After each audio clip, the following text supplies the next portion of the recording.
চলো 10 মিনিটের মধ্যে জীবের পরিবেশ এবং বিস্তারের এমসিকিউ গুলা দেখে ফেলি। প্রথম প্রশ্ন, ব্যাকটেরিয়া ও ছত্রাককে সাধারণভাবে কি বলা হয়? উৎপাদক, খাদক এবং বিয়োজক। উৎপাদক কারা? উদ্ভিদরা, যারা নিজের খাদ্য নিজে তৈরি করে। খাদক কারা? প্রাণীরা, যারা উৎপাদকের তৈরি খাদ্য ব্যবহার করে বা বিভিন্ন প্রাণীও খেয়ে থাকে। এবং বিয়োজক কারা? ব্যাকটেরিয়া এবং ছত্রাক, যারা মৃত উদ্ভিদ এবং বিভিন্ন রকম প্রাণীকে বিয়োজনের মাধ্যমে পরিবেশে মিশিয়ে দেয়। তাহলে এখানে আমরা ব্যাকটেরিয়া এবং ছত্রাককে কি বলবো? বিয়োজক বলবো। কেন বিয়োজক? বিয়োজন করে বা পচন ঘটায়, পচন ঘটিয়ে পরিবেশে মিশিয়ে দেয়। এর জন্য তাহলে এখানে আনসার হচ্ছে বিয়োজক। এরপরে আসো, কোনটির পরিবহন টিস্যু গঠনগতভাবে দুর্বল?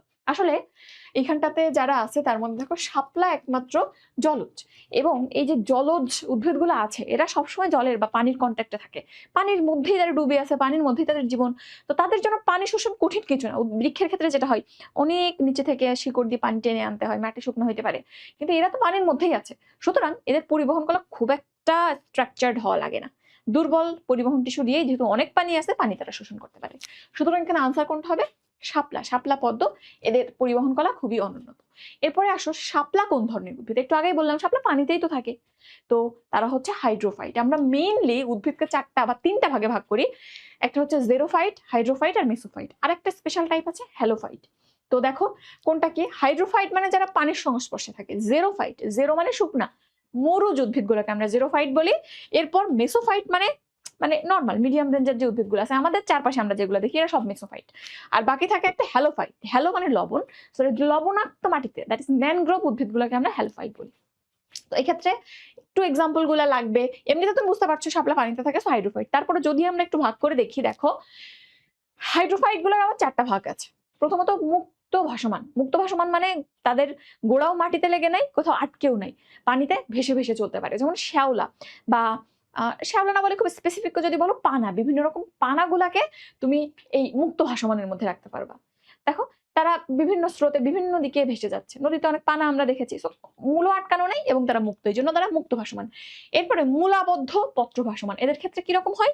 মূলটা মাটিতে আটকানো থাকে কিন্তু পাতাগুলা পানির সারফেসে থাকে। পদ্ম, শাপলা এরা কিন্তু এরকম হয়, নিচে শালুকটা মাটিতে আটকানো থাকে কিন্তু পাতাগুলো ভাসা থাকে। তাহলে শাপলা এবং পদ্ম, অনেক টাইপের শাপলা আছে, পদ্ম আছে। উভচর, উভচর মানে কিছু অংশ পানিতে থাকে, কিছু অংশ ডাঙায় থাকে। এর মধ্যে আছে হেলেঞ্চা, কেশরদাম, কলমিলতা। একটু মনে রাখবো, কলমি শাক আর হেলেঞ্চা কিন্তু আমরা খাই এর মধ্যে। আরেকটা আছে মূলাবদ্ধ, মানে মূল মাটিতে আটকানো থাকে এবং এটা সার্টেন একটা হাইট থাকে, সাধারণত পানির মধ্যেই ডুবে থাকে। আবার পানি খুব কম হলে কিছু পরিমাণ ভেসে থাকতে পারে। তাইলে মূলাবদ্ধ হচ্ছে হাইড্রিলা, পাতা শ্যাওলা, পাতা এবং হাইড্রিলা মনে রাখবা। ঠিক আছে। আর জেরোফাইট, মরুজ উদ্ভিদের এক্সাম্পল একটু পর পড়বো। মেসোফাইট মনে রাখবা, আমরা আশেপাশে যা দেখি সব, আম, জাম, কাঁঠাল, লিচু, এই যা দেখো সব। আর হ্যালোফাইটটাও আমরা একটু পরেই দেখবো। এরপর আসো, সুন্দরবনের মাটিতে অক্সিজেনের পরিমাণ কম হয়, উদ্ভিদের কোন ধরনের অভিযোজন ঘটে? মাটিতে অক্সিজেন কম কেন? কারণ সবসময় ভিজে আছে, মাটি সবসময় ভিজা, কাদা মাটিতে, এজন্য বাতাস ঢুকতে পারে না। শুকনো মাটি হলে না ঢুকতে পারতো। আবার যতটুক বাতাস ঢুকে লবণের জন্য উদ্ভিদের মূল সেটুক গ্রহণ করতে পারে না। এই জন্য যাতে অক্সিজেন শোষণ বিঘ্ন না ঘটে, এই জন্য মূলটা এরকম হুলের মতো হয়ে, আঙ্গুলের মতো মাটির উপরে বের হয়ে আসে, আমরা গোজা বলি যেটাকে। তাহলে এটার কারণ কি? বা অক্সিজেনের পরিমাণ যে কম আছে, এর জন্য কি অভিযোজনটা মরুজ উদ্ভিদ ঘটায়? কেওড়া গাছ দেখছো যারা, তারা জানো, তারা হচ্ছে শ্বাসমূল বা নিউম্যাটোফোর বের করে দেয়। এটার ইংরেজি হচ্ছে নিউম্যাটোফোর। তো এর উদ্দেশ্যই হচ্ছে বাতাস থেকে যাতে অক্সিজেনটা নিতে পারে। ভেতরে, মাটির ভেতরে থাকলে তো আর অক্সিজেনটা পাবে না। ওকে। এরপর আসো, নিচের কোনটি মরুজ উদ্ভিদ? মরুজ উদ্ভিদের এক্সাম্পল লিখেছি অনেকগুলা, একটু দেখে ফেলবা। এর মধ্যে খেজুর, তোমরা জানো সৌদি আরবের কথা চিন্তা করো, প্রচুর খেজুর গাছ হয়। খেজুর একটা মরুজ উদ্ভিদ। এরপর দেখো আকন্দ, আকন্দ একটা মরুজ উদ্ভিদ। এরপরে পাথরকুচি, এটা খুব ভালোভাবে তোমরা জানো, পাথরকুচি এটা কিন্তু মরুজ উদ্ভিদ, যেখানে আমরা লুকায়িত পত্ররন্ধ্র পাই। এরপর ফণি মনসা, ক্যাকটাস, এই দুইটাই তোমরা জানো। ইউফরবিয়াটা একটু দেখবা। আর আরেকটা একটু মনে রাখবা, ঘৃতকুমারী, এটা মিস গেছে। ঘৃতকুমারী বা অ্যালোভেরা, এটাও কিন্তু মরুজ উদ্ভিদ। ঠিক আছে। তাহলে এখানে আনসার কোনটা হবে? ওই যে আকন্দ। ওকে। এরপর আসো আমরা পরে যাই, কোন অঞ্চলে উদ্ভিদ বৈচিত্র্য বেশি দেখা যায়? কোথায় উদ্ভিদ বৈচিত্র্য বেশি দেখা যাবে? যেখানে অনেক বৃষ্টি হয়, মাটি অনেক উর্বর, সেখানে। তো এর মধ্যে দেখো, ট্রপিক্যাল সিজনাল ফরেস্ট, মাঝে মধ্যে বৃষ্টি হয় সিজনে। ট্রপিক্যাল রেইন ফরেস্ট, প্রায় ম্যাক্সিমাম টাইমে বৃষ্টি হয়, অনেক অনেক বেশি পরিমাণে বৃষ্টি হয়, অনেক সমৃদ্ধ মাটি, অনেক উদ্ভিদ থাকে। তো এই ট্রপিক্যাল রেইন ফরেস্ট, এটাই হচ্ছে আনসার। এবং ট্রপিক্যাল রেইন ফরেস্ট অনেক জায়গায় অনেক আছে, কিন্তু এর মধ্যে সব থেকে ইম্পর্টেন্ট হচ্ছে আমরা অ্যামাজন বলে থাকি, যেটা অ্যামাজন ফরেস্ট। ওকে। এখন প্রশ্ন হচ্ছে, এই অ্যামাজন কোথায় অবস্থিত? অ্যামাজন হচ্ছে দক্ষিণ আমেরিকার ব্রাজিলে ম্যাক্সিমাম পোর্শন অবস্থিত। ওকে। তাইলে অ্যামাজন এটা কিন্তু ট্রপিক্যাল রেইন ফরেস্টের আরেক নাম না, অনেকগুলো ট্রপিক্যাল রেইন ফরেস্ট আছে, তার মধ্যে একটাকে আমরা অ্যামাজন বলি। ইথিওপিয়ায় যেটা আছে সেটা হচ্ছে ইথিওপিয়ান ফরেস্ট। তো এরকম অনেক জায়গায় আছে, তার মধ্যে স্পেশালটা হচ্ছে অ্যামাজন, সব থেকে বড়টা, এবং এটার অবস্থান দক্ষিণ আমেরিকার ব্রাজিলে। এরপরে আসো বাংলাদেশে। বাংলাদেশ কোন প্রাণী ভৌগোলিক অঞ্চলের আওতাভুক্ত? মনে রাখতে হবে। তো এখানটাতে বাংলাদেশ আসলে ওরিয়েন্টাল অঞ্চলের অন্তর্ভুক্ত, আমরা শুনেছি তো ওরিয়েন্টাল অঞ্চলের অন্তর্ভুক্ত। এবং এখান থেকে আরেকটা জিনিস জানতে হবে, বাংলাদেশ না আর কে কে আছে ওরিয়েন্টাল অঞ্চলে। তো ওরিয়েন্টাল অঞ্চলে আমাদের আশেপাশের অনেকে আছে, বাংলাদেশ আছে, ভারত আছে, একটু দূরে শ্রীলঙ্কা আছে, মায়ানমার আছে, আর একটু দূরের দেশ নিকোবর আর তাইওয়ান আছে। ঠিক আছে, তো বাংলাদেশ, শ্রীলঙ্কা, ভারত এন্ড মায়ানমার বেশি ইম্পর্টেন্ট, আর তাইওয়ান নিকোবরটা একটু মনে রাখবা। ওকে, এরপর মধুপুর বনের মাটি লাল হওয়ার কারণ কি? মধুপুর কেন? এর আশেপাশেও অনেক মাটি লাল আছে, রমনা পার্কের মাটি লাল, এর কারণ কি? এর কারণ ওই মাটিতে অনেক আয়রন আছে। আয়রনের কারণে, আয়রন কোন একটা কম্পাউন্ড যৌগ হিসেবে অন্য কিছুর সাথে যদি যুক্ত থাকে তার রং সাধারণত একটু লালচেই লাগে, লালচে স্টেই নাই। তো মাটিতে লৌহ থাকার কারণে মধুপুর বনের মাটি লাল হয়। এরপর দেখো কোনটি পত্রঝরা বনের উদ্ভিদ। যারা গাজীপুরের যে উদ্যানগুলোতে গিয়েছো বা গাজীপুরের রাস্তা দিয়ে গিয়েছো, তারা দেখবে রাস্তার পাশে প্রচুর শাল গাছ। কিছুটা সময় দেখবা পুরো সব সবুজ, একটা টাইমে যে দেখবা একদম সব ন্যাড়া, কোনো পাতাই নেই।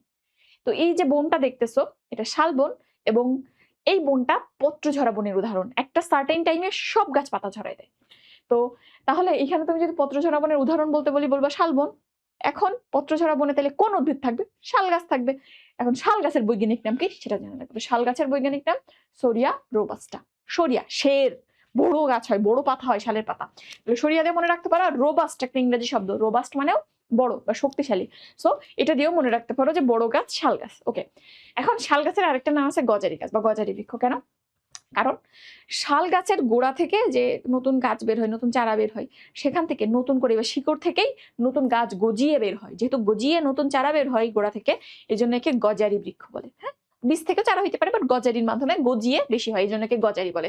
সো আমরা অনেকগুলো নাম দেখলাম, সরিয়া রোবাস্টা দেখলাম, শাল দেখলাম, গজারি দেখলাম, অনেক কিছু দেখেছি।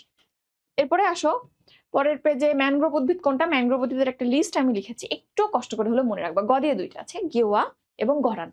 এরপর দেখো কেওড়া। কেওড়া খাওয়া যায় কিন্তু কেওড়া ফল হয়, তো কেওড়াটাও একটু মনে রাখবা। প্রথম তিনটা খুবই ইম্পর্টেন্ট, বাকিগুলো একটু দেখো। বাকিগুলোর মধ্যে তুমি দুইটা জানো, গোলপাতা সুন্দরবনে হয়, আর সুন্দরী। সুন্দরী তো একদম সুন্দরবনেই হয়। তাহলে এই দুইটা, আর বাইন আর পশুর খুব একটা লাগে না, বাট একটু দেখবা। তাহলে গেওয়া, গরান, কেওড়া, তারপর গোলপাতা, সুন্দরী এন্ড বাইনের সাথে পশুর। ওকে, তাহলে এখানে আনসার কোনটা? ম্যানগ্রোভ উদ্ভিদ, এই যে গরান। এই গাছের উদাহরণগুলো কিন্তু ইম্পর্টেন্ট। এরপরে সুন্দরী গাছের বৈজ্ঞানিক নাম কি? সুন্দরী গাছের বৈজ্ঞানিক নাম হেরিটিয়েরা ফোমিস। দেখেই বুঝতে পারছো, হেরিটিয়েরা। অবশ্যই সুন্দরী গাছ, সুন্দরবন আমাদের জন্য একটা হেরিটেজ। তো হেরিটেজ থেকে হেরিটিয়েরা মনে রাখবা, হেরিটিয়েরা ফোমিস সুন্দরী গাছের বৈজ্ঞানিক নাম। আবার আসতে পারে সুন্দরবনের গাছ কোনটা, তখনও কিন্তু হেরিটিয়েরা ফোমিস হবে। তো এই নামটা মনে রাখবা, এটা সুন্দরী গাছ, এটা সুন্দরবনে থাকে, এন্ড এটা আমাদের একটা ঐতিহ্য। এরপরে দেখো বিলুপ্তপ্রায় উদ্ভিদ কোনটা। বিলুপ্তপ্রায় অনেক উদ্ভিদ আছে, তার লিস্ট এখানে আছে। আমরা কিছু জিনিস এখান থেকে মনে রাখবো। যেমন দেখো, আমরা নগ্নবীজ উদ্ভিদে দুইটা পড়েছি, একটা সাইকাস, একটা নিটাম। হ্যাঁ, নেরিফোলিয়ামও আছে, পোডোকার্পাস নেরিফোলিয়াম, বাট মোস্ট ইম্পর্টেন্ট নগ্নবীজের ক্ষেত্রে সাইকাস এবং নিটাম, এরা প্রায় বিলুপ্ত। তাহলে এই দুইটা। আবৃত বীজের ক্ষেত্রে অনেকগুলো বাংলা নামগুলো অন্তত একবার দেখবা, যাতে দাগাইতে পারো। বাট তোমাদের পরীক্ষাতে মেইনলি আসে তালিপাম আর আগর। ওকে, বৈজ্ঞানিক নামটা একটু দেখবা। তালিপামের কোরাইফা ত্যালিয়েরা। দেখো তালিপাম থেকে ত্যালিয়েরা, কোরাইফা ত্যালিয়েরা। ওকে, আর বাকিগুলা একটু নাম দেখে রাখবা। এই দুইটা মাস্ট, এই দুইটা মাস্ট, বাকি বাংলা নামগুলো দেখে রাখবো, আর এটার বৈজ্ঞানিক নাম। তাহলে এখানটাতে বিলুপ্ত প্রায় উদ্ভিদ কোনটা, ওগুলোর মধ্যে তালিপাম। সুন্দরী গাছ হেরিটেজ, বাট অনেক আছে সুন্দরবনে, আর আমলিসু তো আছে। এরপরে আসো, কোনটি ওরিয়েন্টাল অঞ্চলের এন্ডেমিক প্রাণী। ওরিয়েন্টাল অঞ্চলের কিছু এন্ডেমিক প্রাণী এখানে লিস্ট আছে, আবার এখানে শ্রেণী অনুযায়ী ভাগ আছে, তুমি অ্যাজ এ হোল জানলেই চলতেছে। যেমন দেখো, মাছের মধ্যে কি কি আছে? নাপ্তিকই, সবুজ রুই, দুইটাই লাগবে, কারণ দুইটা নামই খুবই অ্যাটিপিক্যাল টাইপের। তাহলে একটা হচ্ছে নাপ্তিকই আর একটা হচ্ছে সবুজ রুই। এরপরে দেখো, রেপটিলিয়ার মধ্যে ঘড়িয়াল, খুবই ইম্পর্টেন্ট, এটা প্রায় পরীক্ষাতে আসে, বিভিন্ন অ্যাডমিশনেও আসে। তাহলে রেপটিলিয়ার মধ্যে আছে ঘড়িয়াল, আর ম্যামালিয়ার মধ্যে আছে শুশুক। শুশুক দেখছো? শুশুক আমাদের নদীগুলোতে দেখা যায়, এটা ডলফিনের মতো দেখতে, ছোট ডলফিনের মতো। শুশুক, ঘড়িয়াল, নাপ্তিকই, সবুজ রুই। চারটা মনে রাখো, কোনটি ওরিয়েন্টাল অঞ্চলে? সবুজ রুই। বাকিগুলো কিন্তু দেখবা, বাট চারটা মুখস্থ করা মাস্ট। এরপরে কোনটি এক্সিটু সংরক্ষণ, ইনসিটু সংরক্ষণ, এক্সিটু সংরক্ষণ, খুবই ইম্পর্টেন্ট এন্ড খুবই সহজ। এখান থেকে একটা কোশ্চেন ইনশাল্লাহ পাবা। দেখো, ইন সিটু সংরক্ষণ মানে ইনসাইড ইটস নর্মাল সিচুয়েশন, মানে তার স্বাভাবিক সিচুয়েশন, তার প্রাকৃতিক যে পরিবেশ সেখানে সংরক্ষণ করাকে বলি আমরা ইনসিটু। আর এক্সিটু মানে আউটসাইড ইটস নর্মাল সিচুয়েশন বা কৃত্রিম পরিবেশে সংরক্ষণ করা। তো এটা ব্যাপারটা কিরকম দেখো, তুমি যদি এখানে একটু দেখো, ইনস্টিটিউট উদাহরণ কি আছে, জাতীয় উদ্যান। জাতীয় উদ্যান মানে একটা সার্টেইন জায়গাকে তুমি ঘোষণা করলা এটা জাতীয় উদ্যান, ভাওয়ালের জাতীয় উদ্যান। তাহলে ওখানে যে গাছ ছিল ওগুলাই আছে, জাস্ট ওই এরিয়াটাকে আমি ঘোষণা করলাম জাতীয় উদ্যান হিসেবে, আমি কিন্তু অন্য গাছ নিয়ে লাগাই নাই ওখানে। তাইলে জাতীয় উদ্যান যেটা ছিল সেখানেই আছে, তাহলে in situ. Eco park, eco park ওরকম সুন্দর একটা জায়গাকে পার্ক হিসেবে ঘোষণা করি, কিছু লাগাই না, যা আছে তাই, তাহলে এটাও একটা ইনসিটু। এরপর সাফারি পার্ক, সাফারি পার্ক কি, এটা চিড়িয়াখানার ঠিক উল্টা, এখানে খাঁচাই বন্দি থাকবে মানুষরা, যে ভিজিটররা, আর প্রাণীগুলো মুক্ত থাকবে। তো সাফারি পার্ক এটাও ইনসিটু, অভয়ারণ্য, পাখিরা বা পশুরা রিল্যাক্সে থাকতে পারবে, তাদের শিকার করা যাবে না, এটাও তাদের স্বাভাবিক পরিবেশে তারা থাকবে, এটাও ইনসিটু। এরপর গেম রিজার্ভও একই কথা, গেম রিজার্ভ মানে যেখানটাতে তুমি শিকার করতে পারবা না। ওয়ার্ল্ড হেরিটেজ গুলাও হেরিটেজ সংরক্ষণের জন্য প্রাণী হত্যা নিষেধ করা হয় এবং তারা তাদের পরিবেশে থাকে, মৎস্য অভয়াশ্রম একই কথা। তো এখানটাতে প্রথম কয়টা ইম্পর্টেন্ট, জাতীয় উদ্যান, ইকো পার্ক, সাফারি পার্ক। ওকে, সাফারি পার্কটা বেশি আসে। আর এক্সিটু দেখো, বোটানিক্যাল গার্ডেন, গিয়েছো ঢাকার বোটানিক্যাল গার্ডেনে, বিভিন্ন জায়গা থেকে বিভিন্ন গাছ এনে সেখানে লাগাই, সেটা অবশ্যই এক্সিটু। বীজ ব্যাংক, বীজ ব্যাংকে তো আর বীজ ওখানে বীজ ব্যাংকের মধ্যেই জন্মায়নি, বাড়ি থেকে বীজ সংরক্ষণ করে সেখানে স্টোর করছো, তাইলে এইটাও এক্সিটু। জিন ব্যাংক অবশ্যই এক্সিটু। চিড়িয়াখানা, পশু পাখি এনে কিন্তু ওখানে আটকাইছো। সাফারি পার্কে ওরা স্বাধীন পরিবেশে আছে, তুমি বন্দি, আর চিড়িয়াখানায় তারা বন্দি, তাহলে অবশ্যই এটা এক্সিটু। আর বাকি এগুলো একটু চাইলে দেখতে পারো, ডিএনএ সংরক্ষণ, পরাগরেণু সংরক্ষণ, ইনভিট্রো সংরক্ষণ। তাহলে স্বাভাবিক পরিবেশে থাকলে, প্রাকৃতিক পরিবেশে থাকলে ইনসিটু, আদারওয়াইজ এক্সিটু। তাহলে এখানে কোনটা এক্সিটু, এই যে দেখো, এই দুটো কনফিউশন লাগে, জাতীয় উদ্যান নাকি বোটানিক্যাল গার্ডেন। বোটানিক্যাল গার্ডেনে তুমি যদি গিয়ে থাকো দেখবা আর্টিফিশিয়াল ওয়েতে অনেক কিছু বানানো, অনেক গাছ সেখানে এনে লাগাইছে, সো এখানে অবশ্যই বোটানিক্যাল গার্ডেন হবে। আর জাতীয় উদ্যান নর্মালি যেটা ছিল সেইটাই, জাস্ট আমরা ঘোষণা করছি যে এটা আমাদের জাতীয় উদ্যান। আচ্ছা, এরপরে দেখো, বীজ শুকিয়ে -20°C তাপমাত্রায় ফ্রিজিং করলে প্রায় অধিকাংশ বীজে শতাব্দী ধরে সংরক্ষণ করা যায়। উদ্ভিদে এই ধরনের বীজ 70%, বাকি 30% কি তাইলে? তাহলে তুমি ঠান্ডা করে রাখছো, 70% বীজ ওখান থেকে চারা দিবে, কিন্তু 30% বীজকে তুমি ঠান্ডা করো এবং ভিজাও। ঠান্ডা করলেও সে চারা দিবে না, ভিজাইলেও সে চারা দিবে না। এদেরকে কি বলা হয়? একগুঁয়ে বীজ বা রিক্যালসিট্রান্ট বীজ। রিক্যালসিট্রান্ট এটা একটা ইংরেজি শব্দ। রিক্যালসিট্রান্ট মানে হচ্ছে একগুঁয়ে বা কথা শোনে না, অবাধ্য।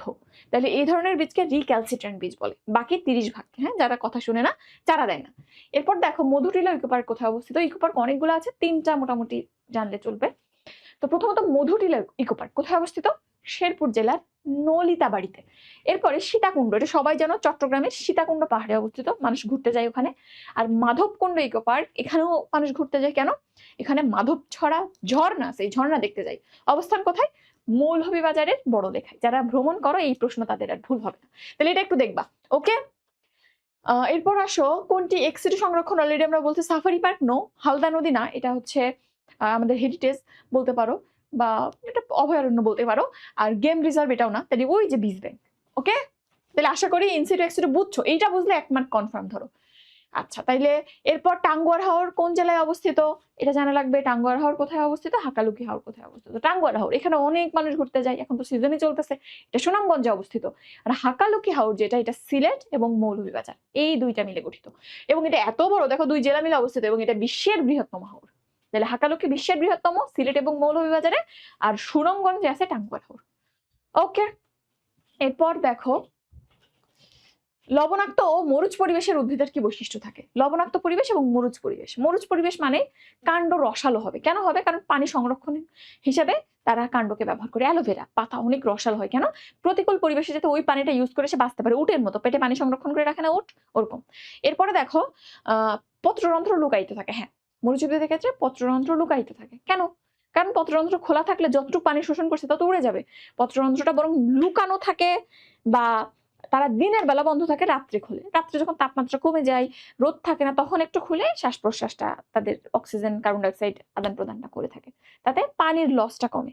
ওকে, আর পরেরটা বলেছে হচ্ছে মূল সুগঠিত নয়, না, মূল সুগঠিত হইতে হবে, কারণ মিনিমাম পানিটুকুও তার শোষণ করতে হবে, যখন একটু বৃষ্টি হবে একটু পানি পাবে, শোষণ করতে হবে, এই জন্য মূলটা সুগঠিত হতে হয়। সো আনসার ইজ 1 and 2, 1 এবং 2। ঠিক আছে, তাহলে মোটামুটি এই টপিক গুলা থেকে ঘুরে ঘুরে আসবে। এক্সিটু ইনসিটু পড়বা, কোন উদ্ভিদের উদাহরণ কোনগুলা, এগুলা পড়বা। এগুলোই তো, এই 2টা টপিক পড়লে ইনশাল্লাহ আশা করা যায় কমন পাওয়া যাবে। আর বাকিগুলো তো আমি দেখাইলামই, ডাইভার্সিফাইড কোশ্চেন। ওকে, তাহলে নেক্সট ক্লাসে আবার দেখা হবে ইনশাল্লাহ। আল্লাহ হাফেজ, আসসালামু আলাইকুম।